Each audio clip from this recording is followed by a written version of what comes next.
What's going on, guys? Aero here, and welcome back to another video. Now in today's video, I want to talk to you guys more about Xenoblade Chronicles 3, and this is actually a video that I've wanted to make for a while now, and it's finally about Xenoblade Chronicles 3's story and kind of really what this game could be like, because there's so many kind of different theories and questions and things that people have been discovering about this game, and I've kind of just kept everything in the back of my head, and I was like, once I finally have like a kind of list about just everything that I know I want to talk about, I'll make this video. And so now I feel like I can finally talk about it, but there's obviously going to be spoilers here too, so I wanted to make sure that I had everything kind of cleared up and easily organized so that it's easy for you guys to watch as well, and that way you don't end up getting spoiled.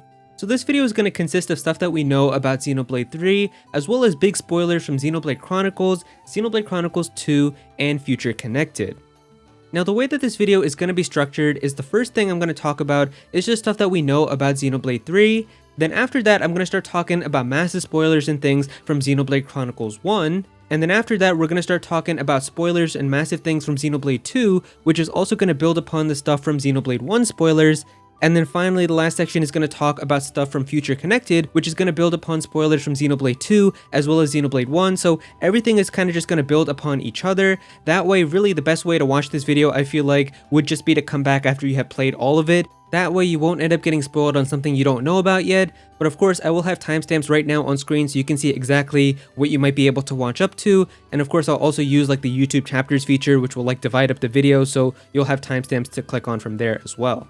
Alright, so the first thing that we're going to talk about is just information that we know about with Xenoblade 3's story from the stuff that Nintendo has talked about, and to be honest, the crazy thing is even Nintendo themselves and just the information that we know about this game so far has still been kind of just very basic and vague information. We really don't know a ton of details yet about the story of this game, which is kind of interesting because it seems like they're hiding a lot of like the big surprises, which I feel like they should. I don't want to get like that big type of stuff spoiled all the way, but at the same time, it also kind of makes you wonder, like, the game comes out in like 2 months now and we still barely know anything about the story, so I wonder when they are going to give us some more information. I also don't want them to go completely overboard and give us all the information, but I do want to learn a little more about the story and kind of what direction it might be heading.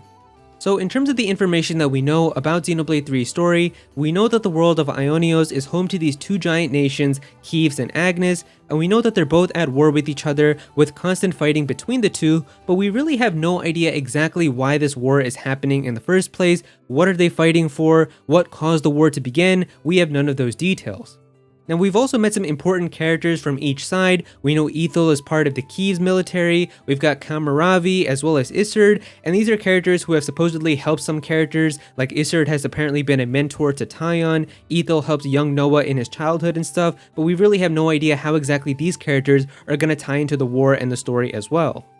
Now one of the coolest things about Xenoblade 3 so far is the return of past characters from previous games, and so we know now that Melia from Xenoblade Chronicles as well as Nia from Xenoblade Chronicles 2 are in fact going to be returning in Xenoblade 3, and this isn't like speculation anymore because it was accidentally confirmed by Nintendo themselves when they updated the captions for the second Xenoblade 3 trailer. They accidentally did say that this line here is spoken by Melia. They actually changed it later to make it say Queen, but we know now that it is in fact Melia, so it most likely means that the other character is obviously going to be Nia as well. It wouldn't make sense to have one be Melia and the other be like some other new character, so yes, Melia and Nia are in fact going to be returning in this game.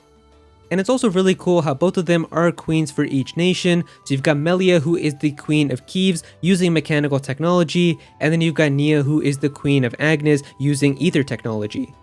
Now another really crucial part about Xenoblade 3 is this concept of Ouroboros. Now an Ouroboros is like a snake or a serpent that's eating its own tail. However, in Xenoblade 3 they're referring to like these really cool fusions that happen between the characters as Ouroboros. So we can see here, of course, like in the second trailer we got to see the transformations between Noah and Mio, we got to see them between Senna and Lance, and Uni and Taion, and it looks like these characters can fuse into like these mechs, and that's what they're calling Ouroboros, and it looks like it's going to be a very important part about this game, as it's even mentioned like, did they order you to destroy Ouroboros as well?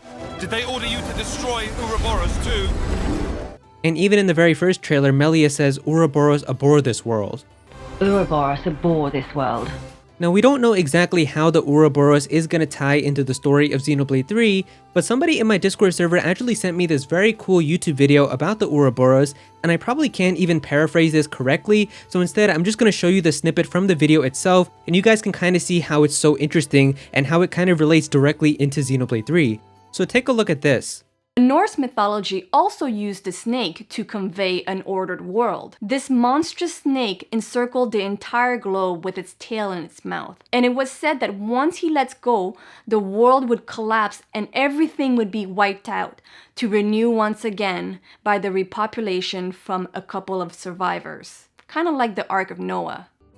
So yeah, that's kind of crazy how eerily similar that's sounding to Xenoblade 3. I will have this entire video linked in the description if you guys want to go and watch the full video yourself, but yeah, it's just kind of crazy how similar that Ouroboros video is talking and how Xenoblade 3 is set up, so I am very interested to see exactly how the Ouroboros is going to function because I'm sure it's going to be a very crucial part about the game.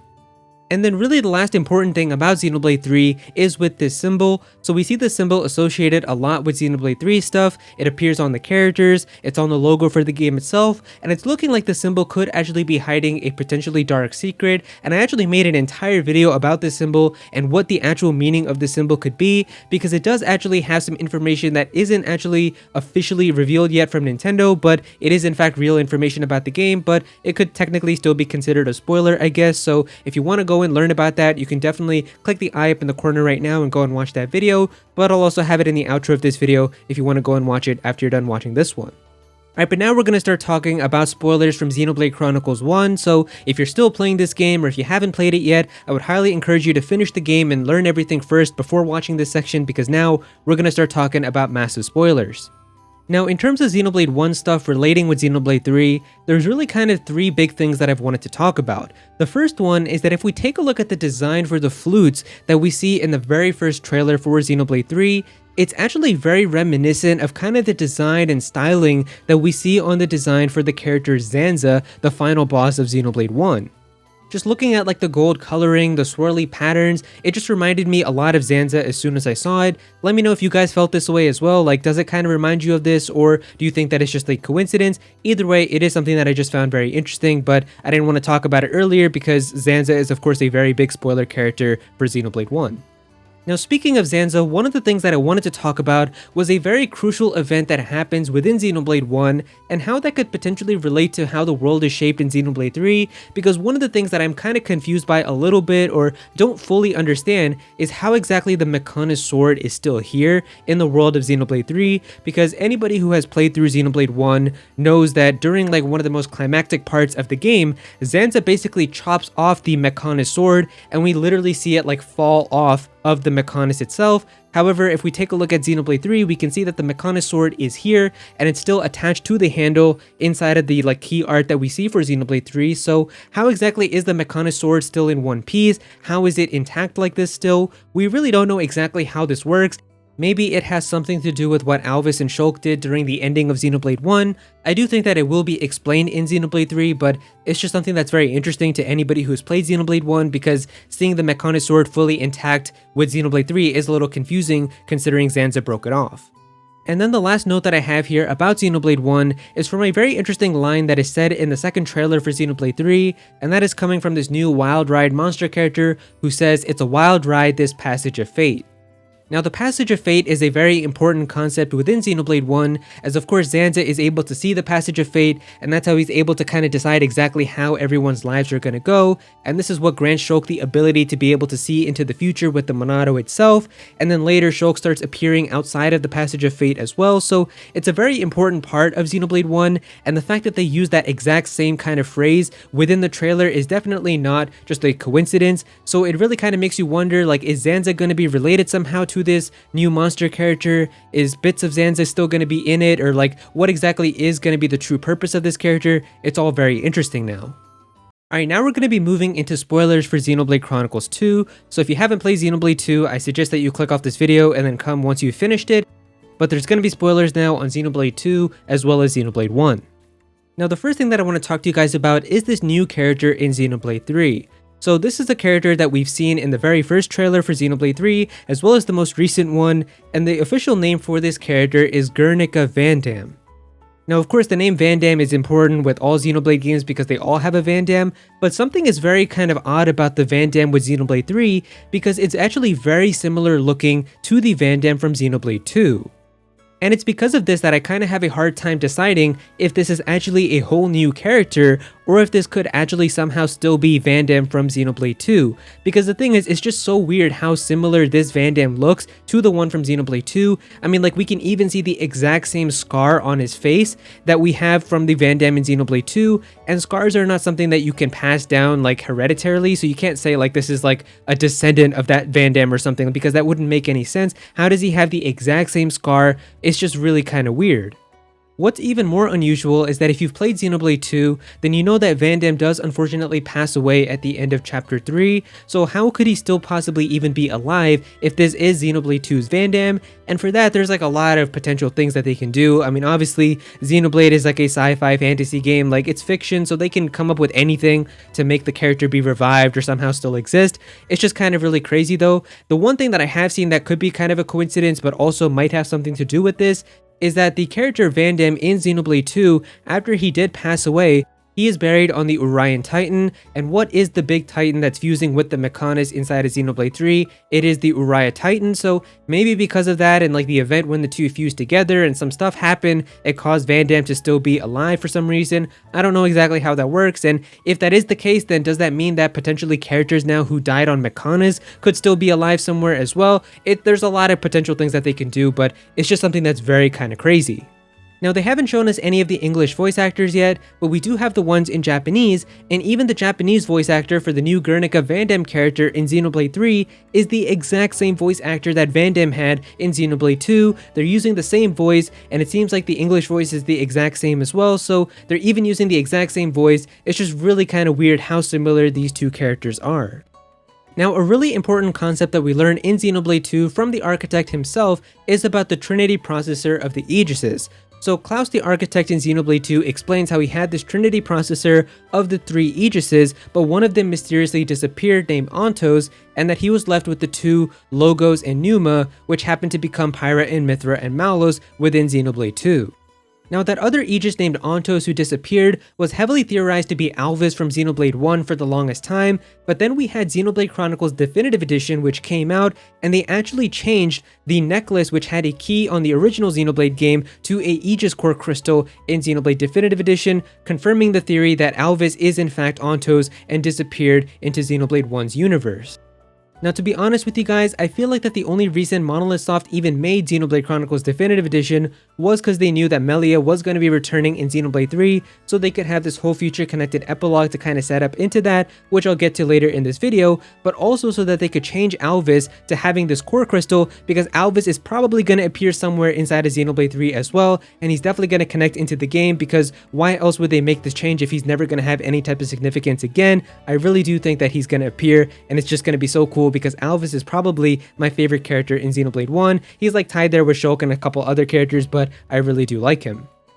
Now, the reason why this is also important with Xenoblade 2 is at the end of Xenoblade 2, we kind of learn about this one ultimate artifice named Ion. And this is like an artifice that's mentioned a couple of times throughout the game, and even in like the cutscene that basically creates Xenoblade 2's world with Klaus, right before we get to the part with Klaus, like the director in the space station says, initialize Ion. It clearly seems like this Ion thing has an important role inside of the game, and we don't really get too many details about it. And the thing is, the Xenoblade 3 world is called Ionios. I don't think that that's a coincidence, and I do feel like there is probably going to be some connection or something that's going to get explained in the game. Now, we do see Ion a few times in Xenoblade 2, but the really interesting thing is the way that it works. Now, when Malos gets to Ion for the very first time, we can see that there's no lights on it and it's powered down because nothing is giving it power. Of course, the final boss of Xenoblade 2 is Ion when Malos is powering it, so we can clearly see it has a lot of energy and power there. But of course, once that all happens and once the final boss is defeated, Pneuma basically talks about how she's going to have to use the last of Ion's power in order to kind of destroy the world tree and everything that's going to happen. And because of that, it's really kind of weird because when Pneuma goes back to Ion, we can see that it still has some lights on it, it's still powering up, and when she goes into Ion itself, if we look really closely for like a split second in this cutscene, we can actually see what is powering Ion itself. And so if we look really closely, we can actually see 3 Aegis icons, and 2 of them are lit up, but 1 of them is missing. And so of course the 2 that are lighting up are coming from Malos and Numa. Malos when he powered up Ion and was using its power, and then Numa when she's currently in there giving it power. But the one that's missing is of course Antos, who is Alvis in Xenoblade 1's universe, and he isn't there. So this is just an insanely cool detail, and honestly something that I didn't even know until fairly recently, so it's all just making me even more excited to see how it's all going to come together in Xenoblade 3.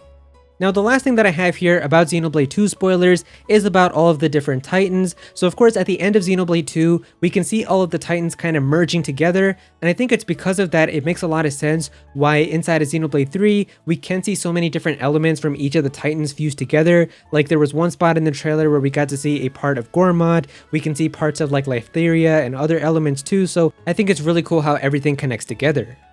Alright, so here we are at the last segment with future connected spoilers and spoilers on Xenoblade 1 and Xenoblade 2. I really do appreciate it if you've been watching for this entire time. I didn't expect for this video to be so long, but there's just so much stuff that I wanted to talk about for a while now, and so many different types of spoilers and things, so I figured I'd just put it all together into this one video. So I hope you have enjoyed this video, but this is really kind of the craziest part about this entire video because the future connected stuff is where it gets really interesting, and I've wanted to talk about it for a while now.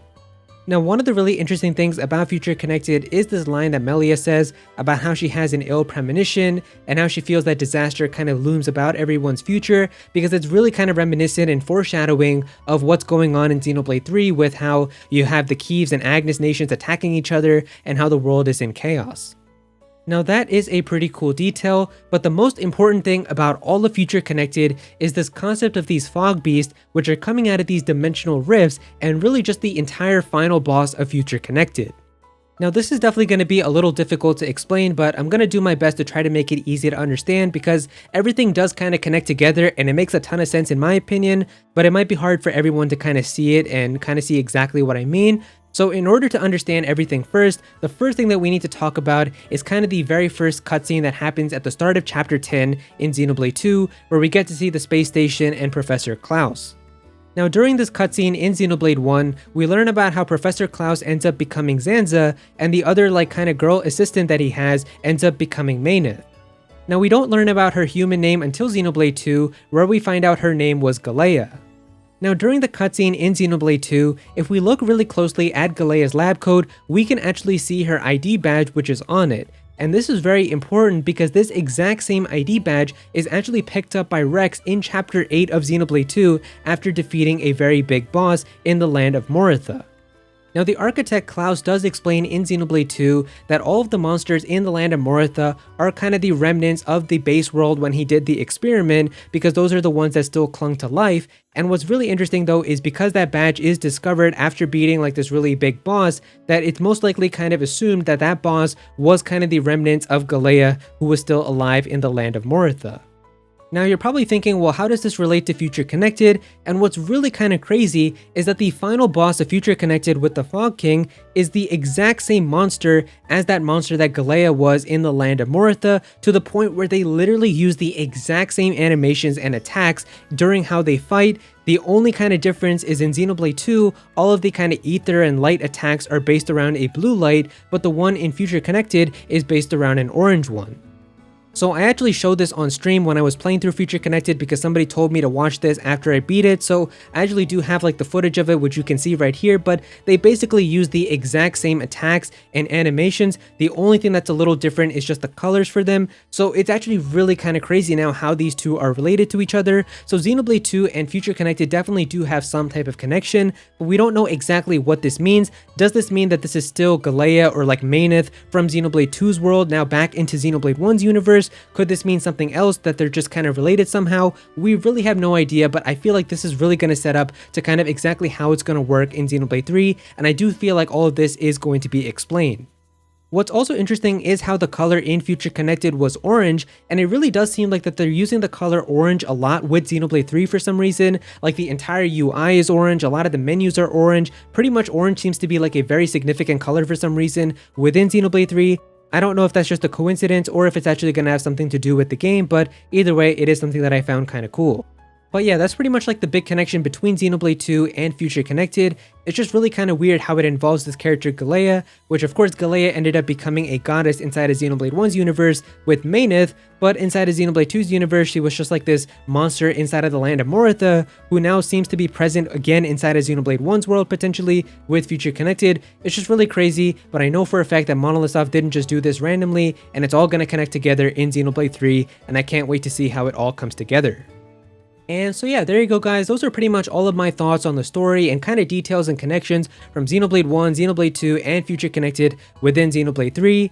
If you guys enjoyed this video, then definitely be sure to click that like button, and also comment down below and let me know how you guys feel about all of this. How do you guys feel about these connections? Do you have any of your own theories? Definitely be sure to comment down below and let me know. If you're new to this channel, then please be sure to subscribe. I'm definitely gonna have some more Xenoblade content in the future, so definitely be sure to subscribe so you don't miss out on that. Click on that bell to become a part of the notification squad. Go follow me on Twitter at Aero so you can be featured in videos, and also join my Discord server as well. We've got a bunch of people in there who are always talking about Pokemon and Smash Bros and Nintendo, so definitely be sure to join that.